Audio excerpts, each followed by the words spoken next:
ETV YouTube ఛానల్స్లో మీ వ్యాపార ప్రకటనల కోసం ఈ నంబర్కి కాల్ చేయండి.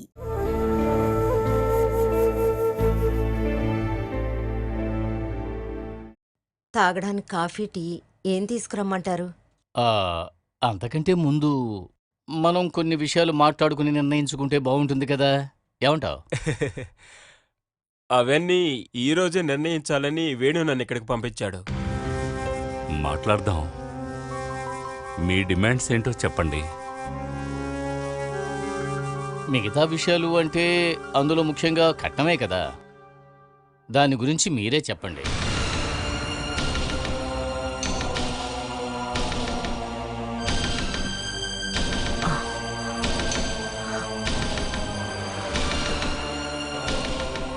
ఓ ₹1,00,000 25 సవర్ల నగలు నేనిస్తాను.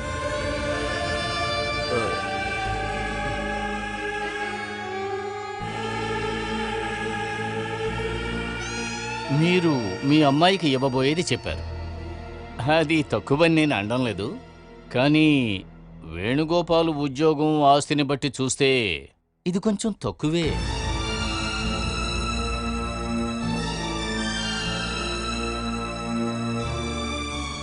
జాతకాలు కలిసినందుకు ఇంకా మీ సంప్రదాయం చూసే మేము ఈ పెళ్లి గురించి మాట్లాడాలనే నిర్ణయం తీసుకున్నాం. మా తాత ముత్తాతల పేరు ప్రతిష్టలను బట్టి కట్న కానుకలు ఇచ్చే పరిస్థితి ఇప్పుడు నాకు లేదు. శివరామ నాయర్తో ఈ విషయం నేను మాట్లాడాను. అదంతా వేణుగోపాల్ కూడా తెలుసు. మన 2 కుటుంబాల అంతస్తుకి తగినట్టుగానే కట్నం కావాలని నేను అనుకుంటున్నాను. మాట్లాడిన డబ్బు బంగారం ఇచ్చినంత మాత్రాన పెళ్ళి అయిపోదు కదా. ఇది తప్ప మిగతా ఖర్చులు కూడా ఉన్నాయిగా.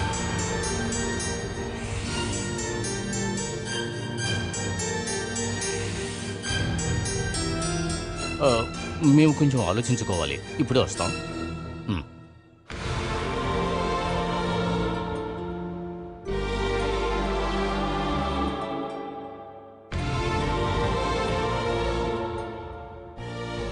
ఎలాగైనా ఇంకొంచెం బంగారం పెడతామని చెప్దామా?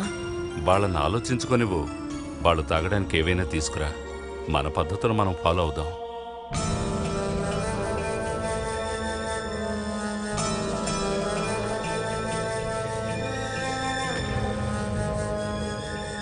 ఏం చేద్దాం? ఈ ₹1,00,000తో మనం అనుకున్నది ఏదైనా జరుగుతుందా మామయ్య? సరే, అమ్మాయి వాళ్ళు ఇచ్చే డబ్బుతోనే పెళ్లి జరిపించేద్దాం అనుకుంటున్నావా? ఏదైనా ఇప్పుడు దొరికేదే కదా. తర్వాత ఏదైనా కావాలని చేతులు కట్టుకుంటే ఏమీ రాదుగా. అందుకని పెళ్లి చేసుకోబోయేది నువ్వు కాదు కదరా. పెళ్ళం ఇంట్లో నుంచి వచ్చే డబ్బుతో వాడు ఖర్చు పెట్టాలనుకోడు. ఏదేమైనా సరే పెళ్లికి ముందు ఇల్లంతా శుభ్రం చేయాలి కదా. దానికే ₹80,000 ఖర్చు అవుతుంది. అదంతా నువ్వే చూసుకుంటాను అని చెప్పావుగా. అంటే మామయ్య మీకు తెలుసు కదా, నేను ఇన్వెస్ట్ చేస్తున్నాను కానీ నాకు రిటర్న్ ఏమీ రావట్లేదు. నువ్వు ఇన్వెస్ట్ చేసింది నాతో చెప్పకుండా ఉంటేనే చాలా మంచిది. ఒక ₹2,00,000 డబ్బులు, 30 సవర్ల బంగారం అయితే ఈ పెళ్లి జరిపించవచ్చు. నువ్వు కొంచెమైనా ఆలోచించి మాట్లాడు సతీష్. వీళ్ళ కుటుంబ పరిస్థితి గురించి చెప్పారు కదా. అది వేణుగోపాల్ అర్థం చేసుకున్నాడు కాబట్టే ఏదైనా నిర్ణయం తీసుకోమని మనల్నిద్దరినీ పంపించాడు. వాడికి ఒక మంచి అమ్మాయి దొరికితే చాలు. మరి నేనలాగా పెళ్లిదాకా డబ్బు ఖర్చు అయ్యేదంతా నా చేతి నుండే. వీళ్ళిచ్చే తక్కువ కట్నం తీసుకొని నేనే చేయగలను. ఇప్పుడు నీకసలు ఏం కావాలి? కుటుంబానికి తగిన, వేణుగోపాల్కి నచ్చిన అమ్మాయా, లేకపోతే కట్నమా? ఈ రెండు ముఖ్యమే కదా. వేణుగోపాల్ నాతో చెప్పింది వాడికి నచ్చిన అమ్మాయిని చూడమని. అందుకే నేను ఈ విషయంలో జోక్యం చేసుకున్నాను. లేదు నీకు కట్నమే కావాలి అని పట్టుకుని వెళ్లాడితే నేనింక ఇందులో జోక్యం చేసుకుని చెప్పేశాను. కోప్పడకండి మామయ్య. వాడికి ఆ అమ్మాయి నచ్చితే కట్నం అంతా ఒక విషయం కాదు. కానీ మనం ఒకసారి అడిగి చూద్దాం ఏమవుతుంది. ఒరే, వాడి కోసం మనం ఎన్ని చోట్ల అమ్మాయిని చూసాం. ఇక అమ్మాయిల్ని చూడొద్దు, నాకు పెళ్ళే వద్దు అని ఒక మూల కూర్చున్న వాడిని బలవంతంగా తీసుకొచ్చి ఈ అమ్మాయిని చూపించాం. దేవుడి దయ వల్ల వాడికి నచ్చింది. ఇక మీరంతా కలిసి దాన్ని చెడగొట్టకండిరా. మనకు ఇదే చాలురా. అంటే ఇంతే దొరుకుతుందని వేణుగోపాల్తో చెప్పి ఒక నిర్ణయం తీసుకుందాం. సతీష్, అమ్మాయి, భూమి ఈ 2 నచ్చితే గనుక వెంటనే వ్యాపారాన్ని ముగించాలి. మనం అత్యాశ పడితే చేయి జారిపోతుంది. ఈ కట్నం చాలా తక్కువనే నేను అనుకుంటున్నా. ఒక్క రూపాయి కూడా కట్నం తీసుకోకుండా వేణు ఈ పెళ్లికి ఒప్పుకుంటాడని నాకు బాగా తెలుసు. మీకంత బాగా తెలిస్తే ఒప్పుకోవచ్చు. చూడండి, ఇంత తక్కువ కట్నానికి ఎందుకు ఒప్పుకున్నారని వేణుగోపాల్ అడిగితే సమాధానం మీరే చెప్పాలి. ఈ విషయంలో వాడు అడగడు. ఈ పెళ్లి వాడి జీవితంలో వాడికి దొరికిన జాక్పాట్ అనుకుంటున్నా.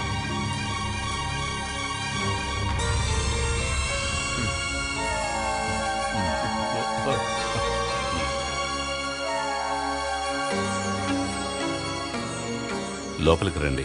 ఇప్పుడు ఇక్కడే కూర్చున్నాంలే. హా.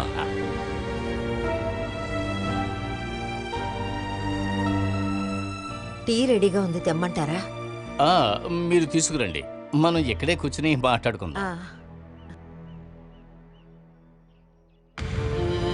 మేము ఆలోచించుకుని నిర్ణయం తీసుకున్నదాన్ని చెబుతున్నాం. ఉమ్, 1,50,000 డబ్బు, 30 కాసుల బంగారం ఉంటే ఈ పెళ్లి జరిపించవచ్చు. నా స్తోమతకు తగినట్టు ఇవ్వగలిగింది ఇస్తాను. అందులో 1 రూపాయి కూడా తగ్గకుండా నేను ఇస్తాను. పెళ్లి విషయంలో డబ్బు నగలు ఎంత వస్తాయి అని ఆలోచించేవాడు కాదు మా వేణుగోపాల్. కానీ మన స్టేటస్కు తగ్గట్టుగా కట్నం ఇవ్వాలి కదా.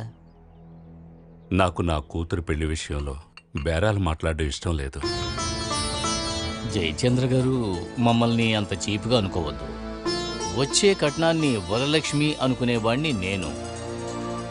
ఇక అనుకున్నట్టుగా అన్నీ జరగాలంటే డబ్బు లేకపోతే కుదరదు కదా. చూడండి, ఇప్పుడు మేము ఏదైతే నిర్ణయం తీసుకుంటామో వేణు నిర్ణయం కూడా అదే. ఉమ్. ఇప్పుడు మీరు మీ అమ్మాయికి ఏం చేయాలనుకుంటున్నారో అది ఏది తగ్గకుండా చేయండి. అది చేస్తే చాలు. మేమేమి డబ్బు కాసి పడేవాళ్ళం మాత్రం కాదు.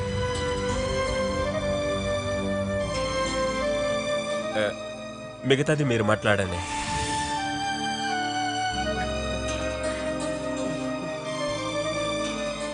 ఇక నుండి మనం బియ్యంకులం.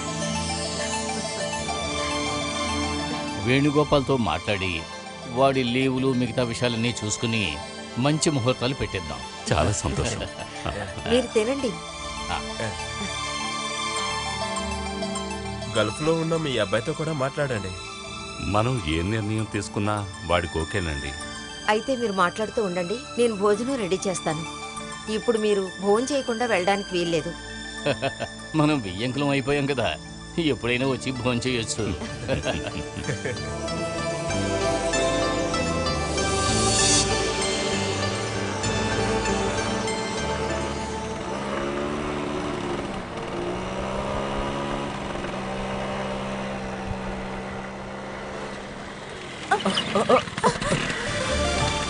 ఏంటి నువ్వు చావడానికి వచ్చావా? నీ బండి కింద పడి చనిపోవటం వల్ల నాకేం అభ్యంతరం లేదు. బ్రేక్ రిపేర్ వల్లే పోయినసారి యాక్సిడెంట్ అయిందని మీరు చెప్పారు కదా, కాదని ఇప్పుడు అర్థమైందా? చెప్పాను కదా నా బండి మంచి కండిషన్లో ఉందని. అది నిరూపించడానికి బండి ముందు తొక్కారా? మరింకెందుకు, నా గురించి ఎవరేమన్నా నేను ఒప్పుకుంటాను. కానీ నేను వ్యాపారం చేసే నా బండిని ఎవరైనా తప్పు పట్టారంటే అది నాకు అస్సలు నచ్చదు. ఇదే మీ వ్యాపారమా? బండి నుండి ఆకాశం దాకా అన్నిటినీ వ్యాపారం చేస్తాను. కొని తిరిగి అమ్మేటప్పుడు నాకు కొంచెం లాభం కూడా వస్తుంది. అంటే బ్రోకర్ అని చెప్పండి. అలా అన్నా కూడా తప్పు లేదు. ఏ పెళ్లి చేసుకోబోతారా ఏంటి? వద్దు. అసలు పెళ్ళే వద్దంటున్నారా ఏంటి? చేసుకోకుండా కాశీ కావాలతాను. పెళ్లి చేసుకున్నా మీ సహాయం ఏ అక్కర్లేదన్నాను. సరే వద్దు. కానీ నువ్వు నన్ను మీరు అని మాట్లాడటం కొంచెం ఇబ్బందిగా ఉంది. నాకు ఒక మంచి పేరుంది, సుమేష్. నాకంటే పెద్దవాళ్ళని పేరు పెట్టి పిలవచ్చా? పర్వాలేదు, సుమేష్ అనే పిలు. మీరంటే అందమైన అమ్మాయిలందరూ నన్ను సుమేష్ అనే పిలుస్తారు. నా మనసుకు ఒక సంతోషం.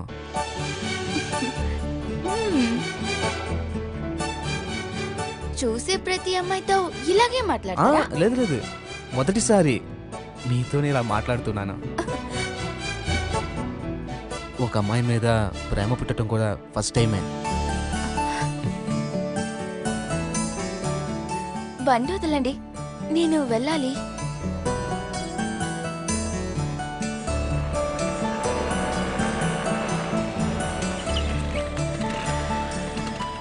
ఇలాగే ఏ బండి ముందు వెళ్ళి నుంచోకండి. నచ్చానని చెప్పడానికి ముందు ప్రాణాలతో ఉండాలిగా.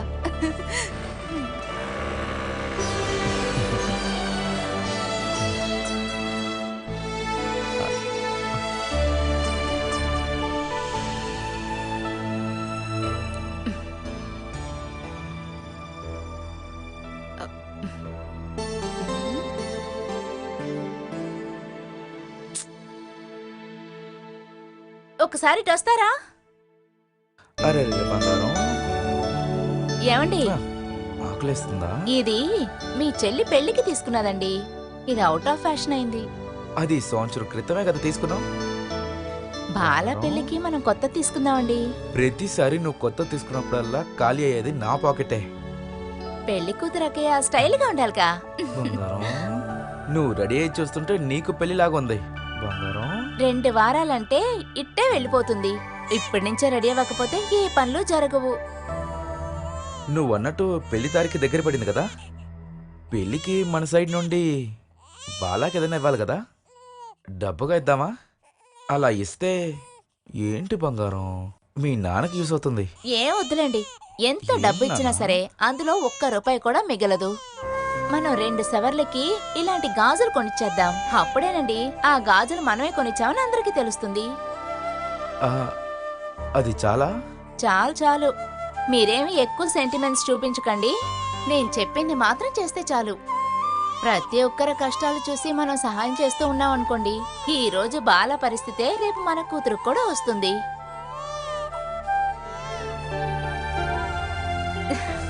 తర్వాత ఈ నెక్లెస్ మార్చడానికి మనం ఎప్పుడు వెళ్తున్నాం? వెళ్దాం.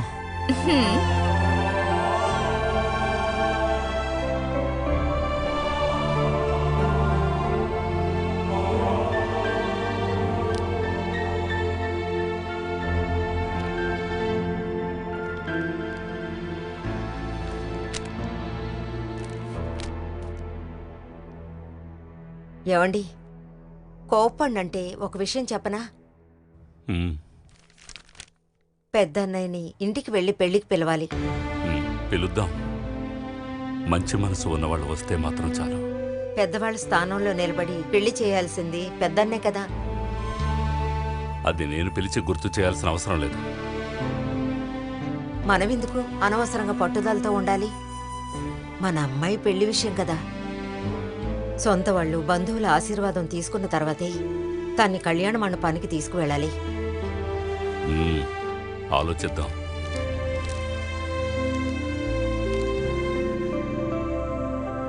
ఏంటి, నువ్వు పిలవాల్సిన వాళ్ళ లిస్ట్ ఇచ్చేసావుగా? ఊరందర్నీ పిలిచి అట్టహాసంగా చేసే పెళ్లి కాదు కదా. కావలసిన వాళ్ళని పిలిస్తే చాలు. నా కాలేజ్ హాస్టల్ నుంచి 20 మందినైనా పిలుస్తాను. దగ్గర స్నేహితుల్ని పిలిస్తే చాలు. 200 మందికి భోజనాలు పెట్టిద్దామండి, అది చాలు. జయ పెళ్లికి 1500 మంది వచ్చారు. అంత ఘనంగా ఇప్పుడు మనం పెళ్లి జరిపించట్లేదుగా. ₹1 కూడా 1,00,000 విలువ ఉంది ఇప్పుడు. బాలాక్క, ఇన్విటేషన్ చూసారా? ఇటు చూడండి, చాలా స్టైల్గా ఉంది. నా సెలక్షనే. బాలా, నువ్వు పిలవాల్సిన వాళ్ళ అడ్రస్లో రాసివ్వు. నేనెవరిని పిలవను. నీ ఫ్రెండ్స్ గాని స్కూల్లో ఉన్న టీచర్స్ గాని ఎవరైనా ఉంటారు కదా. చాలా మంది ఉన్నారు, ఇప్పుడెవరూ లేరు. ఏవైనా నేను నా ఫ్రెండ్స్ని మాత్రం పిలుస్తాను. ఈ పెళ్లికి ఎలా ఖర్చులు తగ్గించాలనే కదా మీరు చాలా రోజుల నుంచి ఆలోచిస్తున్నారు. జనాలు ఆర్భాటాలు లేకుండా చాలా సింపుల్గా ఎలా పెళ్లి చేయొచ్చు అని మీరు చేసి చూపించండి. ఆడపిల్లలున్న మిడిల్ క్లాస్ కుటుంబాలకి మీరొక ఉదాహరణగా ఉండండి నాన్న.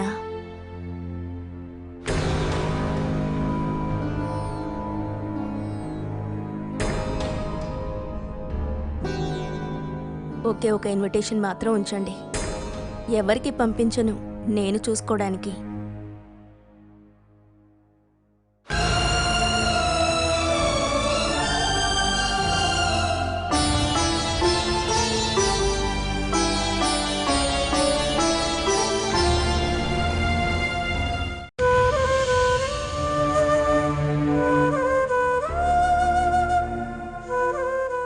నేననుకున్నట్టు జరగకుండా ఆపింది నువ్వే కదా. అదేవిధంగా దయచేసి దీన్ని ఆపేయవా?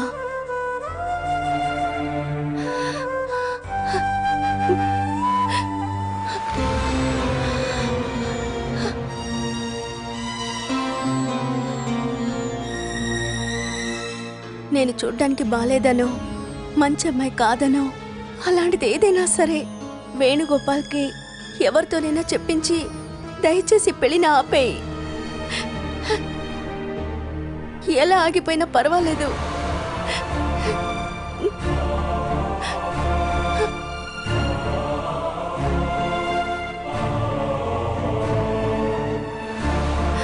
ఇక అతను వద్దు అంటే మాత్రమే ఈ పెళ్లి ఆగుతుంది. నా మీద కొంచెమైనా దయ ఉంటే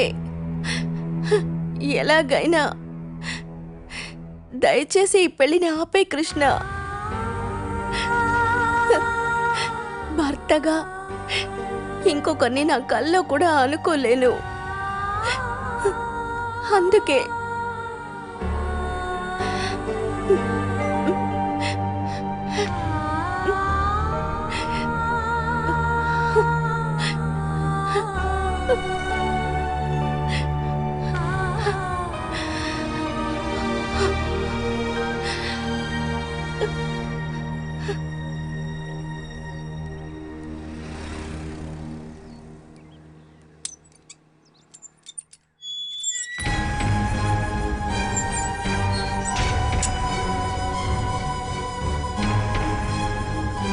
జయచంద్ర గారు,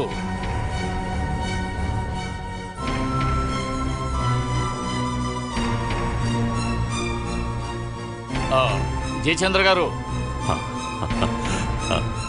ఏంటి మీరు నాతో ఒక్క మాట కూడా చెప్పకుండా వచ్చారు? కొన్ని విషయాలు అంతే. ఫోన్లో ఈ విషయం మీతో చెప్పలేక స్వయంగా మాట్లాడదామని వచ్చాను. సరే రండి. నేను వచ్చిన విషయానికి సరైన సమాధానం దొరికితేనే లోపలికి రావాలా వద్దా అనేది ఆలోచిస్తాను. ఏదైనా సమస్య? మా చుట్టాలు అందరిలో నాకు బాగా ఇష్టమైన అబ్బాయి వేణుగోపాల్. తెలిసి వాడికి చెడు జరగడానికి నేను ఒప్పుకోను. ఏంటి విషయం? సూరజ్ ఎవరు?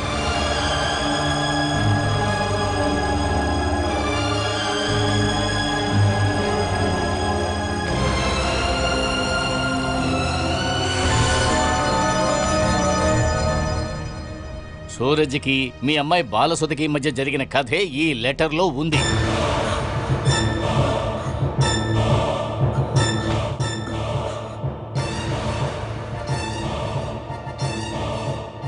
పేరు లేని ఉత్తరం, కానీ ఇందులో ఉన్నది నిజమా కాదా అనేది నాకు తెలియాలి.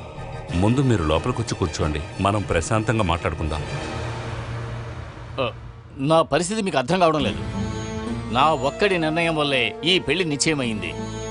వేణుగోపాల్ ఏమిట్రా అంటే బాధ్యతంతా నాకు అప్పచెప్పి వాడు అక్కడ కూర్చున్నాడు. అమ్మాయి గురించి విచారించకుండానే నాకు అమ్మాయిని చూస్తున్నారా మావయ్య నన్ను అడిగితే నేను ఏ సమాధానం చెప్పను? నేను చెప్పేది కూడా కొంచెం వినండి. నేను ఇంకేమీ వినదలుచుకోవడం లేదు. సూరజ్కి బాలాకి మధ్య ఏదైనా సంబంధం ఉందా? ఉంది. ఉందా అంటే ఈ పేరు లేని ఉత్తరంలో ఉన్నదంతా కూడా నిజమేనా? అందులో ఏం రాసుందో నాకు తెలీదు. చదివి చూడండి.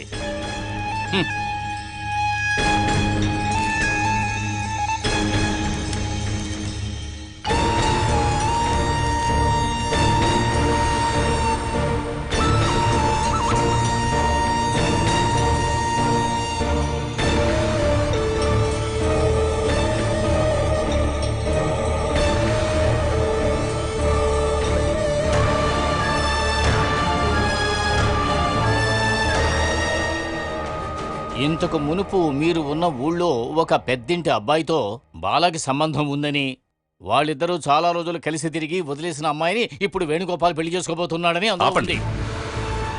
ఇది ఎవరు రాసుంటారో, ఎందుకు రాసుంటారో నాకు తెలుసు.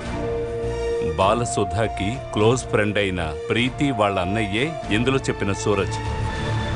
తన ఫ్రెండ్ వాళ్ళ అన్నయ్య అనేది తప్పితే నా కూతురికి వాడితో ఏ సంబంధం లేదు. మీరు నమ్మగలిగితే ఇది నమ్మండి, లేదంటే ఈ సంబంధం ఇంతటితో ఆపేద్దాం.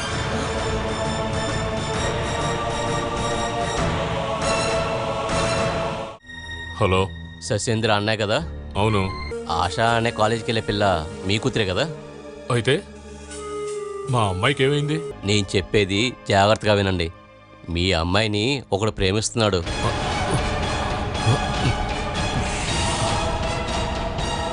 ఇప్పటికింతే. Hello hello